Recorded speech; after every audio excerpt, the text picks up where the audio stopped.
कमल कौर ने लिखा है, Anant Shri, I am really curious about your thoughts on Neem Karoli Baba, can you please say something about him. Bharat देखिए अनेक संतों की जमीन है और यहाँ बहुत सारे जो बाबा लोग होते हैं, यानी कि संत हैं, और कई तो बाबा वैसे वाले भी होते हैं, तो उनके ग्राफ उठते और गिरते रहते हैं। नीम करौली बाबा निश्चित ही एक सीधे साधे अच्छे संत पुरुष थे। उनकी वही विशेषता थी, उनकी साधारणता। लेकिन हम यहाँ पर हर संत का जो कबाड़ा करते हैं, वही नीम करौली बाबा का भी कबाड़ा किया गया। उनके ऊपर चमत्कारों को चश्मा करके चिपका कर, नीम करौली नाम ही उनका इसलिए पड़ा क्योंकि फर्रुखाबाद में शायद एक कोई नीम करौली स्टेशन है।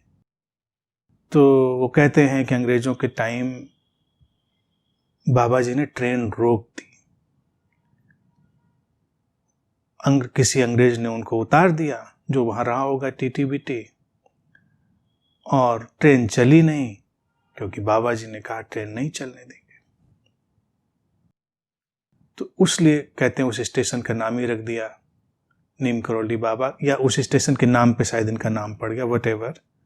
ट्रेन रोक दी। अब क्या है ना, अब जो भी लोग इनके पीछे भाग रहे होते हैं, नीम करौली बाबा हो या और भी कोई भी बाबा हम ढूंढ के लाएंगे, चमत्कारिक हैं, अंतर्यामी हैं, जीवन बदलते हैं, जीवन सुधारते हैं, आशीर्वाद देते हैं। हम क्या ढूंढ रहे हैं उन संतों के पास में? न हम समझ ढूंढ रहे हैं उनके पास, न हम जागृति ढूंढ रहे हैं उनके पास। कल्याण करिए। तो ये जो भी अच्छे संत पुरुष भी होते हैं, वो लोगों के अंधविश्वास के दुष्चक्र में पड़कर पता नहीं क्या बन जाते हैं। आजकल नीम करौली बाबा जी का भी ग्राफ अच्छा चल रहा है, उठा हुआ है। लोग मत्था टेकने और उनकी सब जगहों पे जाने में रुचि लेते हैं। जैसे साईं बाबा का ग्राफ, वो भी ऊपर की तरफ, ऐसे तमाम बाबा निकाल लाएंगे। और किसी भी बाबा के पास एक ही चीज मिलेगी, क्या है? चमत्कार। चमत्कार। ये मनुष्य की कितनी निर्धनता है और मानसिक दिवालियापन है कि वो ऐसे स्थूल चमत्कारों की आकांक्षा करता है, उसमें रुचि लेता है, और जीवन का जो ये पूरा चमत्कार उसको मिला हुआ है, इसकी तरफ उसकी कोई दृष्टिपात नहीं। मैं नहीं समझता ऐसे संत लोग इन सब बातों में रुचि लेते रहे होंगे। वो सीधे साधे अच्छे रहे होंगे, लेकिन उनके पीछे आने वाले लोग ये सब गढ़ देते हैं और उसकी मार्केटिंग कर देते हैं। ये मिरेकल मार्केटिंग है। कितने बाबा लोग इस अध्यात्म के बाजार में, स्पिरिचुअल मार्केट में चल रहे हैं, अगर उनका विश्लेषण करें, कुछ भी नहीं मिलेगा। एक भी ना उनकी प्रेजेंस की कोई शक्ति मिलेगी, ना कोई समझ की बात मिलेगी। उनके भक्तों से पूछेंगे तो बस इतना ही पता चलेगा, बस चमत्कार होते हैं। बाबा जी को याद करो, उनकी फोटो लगाओ, मत्था टेको, उनको याद करो, उनसे कुछ कह दो, चमत्कार हो जाता है। उनसे जो कहो बात पूरी हो जाती है। बाबा जी सूक्ष्म शरीर में घूमते रहते हैं, यहाँ वहाँ यत्र तत्र लोगों को गाइड करते रहते हैं, और पता नहीं क्या क्या करते रहते हैं। बहुत सारी कहानियां हमको सुनने को मिल जाएंगी। उनमें नहीं पड़ना चाहिए। तो इसीलिए एक जो कहा इनके बारे में कहिए, मैं कह रहा हूं किसी के बारे में भी कहना हो, बातें एक ही हैं, क्योंकि संत तो एक ही जैसा होता है। संत वही जो जागृति लाए, संत वही जो हमारे अंतर मन को आलोकित करे, जो जीवन के चमत्कार का दर्शन कराए, ना कि हमको किसी स्थूल चमत्कार की मूढ़ता में उलझाए।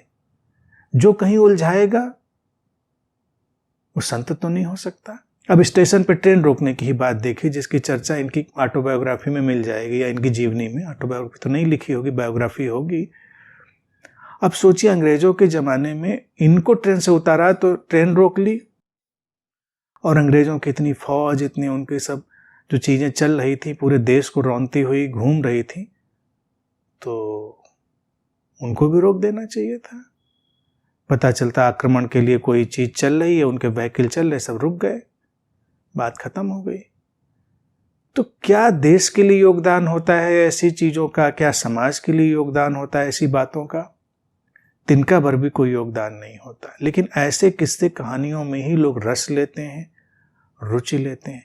और सबसे खतरनाक जो बात होती है ऐसे संतों के लिए, जो बिल्कुल डेडली पॉइजन है अध्यात्म का, कि मरने के बाद, अपने शरीर छोड़ने के बाद अब भी कहीं बैठे हुए हैं और अब भी बिल्कुल गाइड कर रहे हैं और अब भी सब लोगों को वही चमत्कार का जो टॉफी है वो बांट रहे हैं। ये संतों का अपमान है, एक तरह से देखा जाए उनकी दुर्दशा है। संत आते हैं, अपना काम करते हैं, उस स्थान समय में विदा होते हैं तो पूरी तरह विदा हो जाते हैं। उनको जो करना होता है वो कर चुके होते हैं। लेकिन जो लोग आध्यात्मिक दुकानें खोल के बैठ चुके होते हैं, उनको मन नहीं मानता, तो उनको लगता है मरने के बाद भी तो कुछ होना चाहिए ना। उसके बाद भी तो समाधियाँ बनती हैं, मंदिर बनते हैं, फिर तमाम तरह किस्से बनते हैं, कहानियाँ बनती हैं। और यकीन मानिए इसमें कोई किसी के लिए दुर्भावना नहीं होती। जब मैं बात कहती हूँ कि स्पष्टता देने की बात, हर किस्सा कहानी जो चमत्कारिक होता है गढ़ा जाता है, बनाया जाता है, कुछ नहीं होता। तो और जब कोई संत शरीर छोड़ता है तो पूरी तरह विसर्जित हो जाता है समग्रता में। तो उससे अब ये अपेक्षा करना कि कहीं वो ऐसी सूक्ष्म सत्ता में बैठा हुआ है और हमको गाइड करेगा, ये वस्तुतः उस संत का किसी न किसी दृष्टि में अवमूल्यन ही होता है, उसको डिग्रेड करना ही होता है। क्योंकि उसने अपने जीते जी हमको सिखाया होता है कि जीवन के सामने वर्तमान में जो प्रकाश है उसको हम देखें, पहचानें, उसके साथ चलें, वर्तमान में जो जागृति है उसके साथ चलें। तो ये चीज बिल्कुल ही हटा देनी चाहिए। भारत में हमने कभी नहीं रखी, ये कहाँ से आ गई कभी सोचिए। भारतीय दर्शन में ऐसा कभी नहीं है कि एक संत बस कॉपीराइट लेकर बैठ गया है, मरने के बाद भी वो वही काम कर रहा होगा, और जरूरत भी क्या मरने के बाद करने की। लेकिन अभी जो ये सिलसिला चलता है उनकी समाधियों पे, उनकी जगहों पे मत्था टेकने का, अब इसीलिए किसी न किसी रूप में बैठे होंगे बाबा जी और गाइड करेंगे। बाबा जी सब देख रहे हैं, बाबा जी कोई सीसीटीवी का कैमरा हो गया कि सब देख रहे हैं, उनको क्यों देखना चाहिए सब? कोई बाबा कहीं कुछ नहीं देखता, न जीते जी देखता है न मरने के बाद देखता है, काहे को देखे? संत वही है जो किसी की पर्सनल डायरी में इंटरेस्ट ही नहीं लेता, क्योंकि पर्सनल डायरी जैसी चीज ही फिक्शन है, उसमें इंटरेस्ट क्या लेना। अब अगर वशिष्ठ ऋषि की ही बात करिए, जो कि वो श्री राम को जब उस पर बोल रहे हैं योग वशिष्ठ पर, तो ऋषि वशिष्ठ समझा ही क्या रहे हैं कि ये व्यक्तिगत जैसा कुछ है नहीं, ये सब एक इल्यूजन है और ये हमारी ही विस्मृति से पैदा होता है। जो वशिष्ठ ऋषि कह रहे व्यक्तिगत आत्मा जैसी कोई चीज नहीं होती। अब कल्पना करिए, जो व्यक्तिगत पर्सनलाइजेशन को एक इल्यूजन की तरह जानता है और उसी की देशना दे रहा है संत, वो किसी की पर्सनल लाइफ में रुचि क्यों लेगा? पर्सनल लाइफ सबकी एक ही जैसी है, किसी की पर्सनल डायरी क्यों पढ़ेगा? पागलपन पकड़ा है उसको, पर्सनल डायरी पढ़े। अब कल्पना करो अगर अभी मैं 10 लोगों की पर्सनल लाइफ में इंटरेस्ट लूं तो असाइलम में हमारी सीट बुक हो जाएगी, क्योंकि हमें क्यों रुचि लेनी है? हर इंसान एक जैसा है, उसके सुख दुख एक जैसे हैं, उसके उतार चढ़ाव एक जैसे हैं, तो व्यक्तिगत रुचि तो लेने की आवश्यकता ही नहीं रही। अब यही वशिष्ठ ऋषि कल्पना करिए जब मर जाएं, फिर हम कल्पना करें कि वो एक एक व्यक्ति में रुचि ले रहे हैं। जो कह रहे हैं व्यक्ति होता ही नहीं, व्यक्ति के अपीयरेंस है, प्रोजेक्शन है, वो एक एक व्यक्ति में रुचि लेंगे, ये नादानी है। संत जब विसर्जित होते हैं तो उस समग्रता के हिस्से बन जाते हैं। फिर उसी पूरी समग्रता से फिर कोई और संत निर्मित होता है, वो अपना काम करता है, वो जाता है तो पूरी तरह विसर्जित हो जाता है, वो बाद में कुछ नहीं बचता। तो कोई बाबा हो, नीम करोली बाबा हो, ये बाबा हो, उनके पीछे जो लोगों का पागलपन पैदा होता है वो यही कि अभी भी वो बैठे हैं और अभी भी हमारा काम करेंगे। कुछ नहीं, जो था, अब जो है वो कुछ भी नहीं है। ये सब स्पिरिचुअल मार्केटिंग है और इससे प्रत्येक साधक को सतर्क रहना चाहिए। इसमें कुछ रखा नहीं है। संत जब हैं तो उनके साथ हो लीजिए, उनके होने का आनंद ले लीजिए। मरने के बाद तो किस्से कहानी और राख और धुआं के सिवा कुछ हाथ आना नहीं। लेकिन मरे हुए संत लोगों को बड़े लुभाते हैं, क्योंकि उनको हम अपने अनुसार गढ़ते हैं, स्वतंत्रता रखते हैं उनको अपने अनुसार तोड़ने मरोड़ने गढ़ने की। जब वो जीवित हैं तो वो जीवित हैं, तब वो अपने अनुसार गढ़ने की गुंजाइश नहीं, क्योंकि वो फिर हमारे सपने को बिखेर सकते हैं। हम एक सपना लेकर आए थे, हमने बताया, उन्होंने कहा नहीं ऐसा तो कुछ भी नहीं है, लो। और जब वो है ही नहीं तो हम जो सपना बुने, जो कल्पना बुने, कल्पना की शक्ति तो हम जानते हैं कितनी प्रभावी होती है। तो बहुत सारा समाज का वर्ग जो होता है, जो आध्यात्म में कायराना किस्म का होता है, कॉवर्ट टाइप का होता है, वो मरे हुए संतों को चुनता है, क्योंकि वो उसके फ्रेम में फिट हो जाते हैं। जीवित संत के फ्रेम में खुद को फिट करना होता है, जो कि थोड़ा तकलीफदेह होता है और श्रम साध्य भी होता है। तो बस यही बात कहनी है, जो नीम करोली बाबा पे भी उतनी ही लागू होती है और किसी भी संत पर भी उतनी लागू होती है। उनकी व्यक्तिगत, उनके बारे में कुछ कहने की आवश्यकता है नहीं। व्यक्तिगत मैं जानता हूँ, सीधे सरल संत पुरुष थे, कम बोलते थे, भक्ति भावना वाले व्यक्ति थे, ज़्यादा पढ़े लिखे नहीं थे, वोकेबलरी उनकी ज़्यादा नहीं थी, लेकिन उनकी प्रेजेंस अच्छी थी। लेकिन प्रेजेंस तो तब थी ना जब वो जिंदा थे। आज आप प्रेजेंस ढूंढने मारे मारे घूमेंगे, नीम करोली स्टेशन पे मत्था रगड़ेंगे और जहाँ कहीं भी मंदिर और उनकी समाधि बना कर रखी होगी, वहाँ वो कहीं नहीं मिलेंगे। इन बातों से संतों को भी मुक्त अगर हम लोग कर दें तो उन संतों के ऊपर हमारी करुणा होगी। पहला काम होता है, जीते जी संत हमारे ऊपर अपनी करुणा करते हैं क्योंकि हमारे बीच होते हैं, और फिर संतों के ऊपर हमें करुणा करनी होती है कि जब वो मर चुके हों, शरीर छोड़ चुके हों, तब उनको छोड़ दें, उनको जाने दें।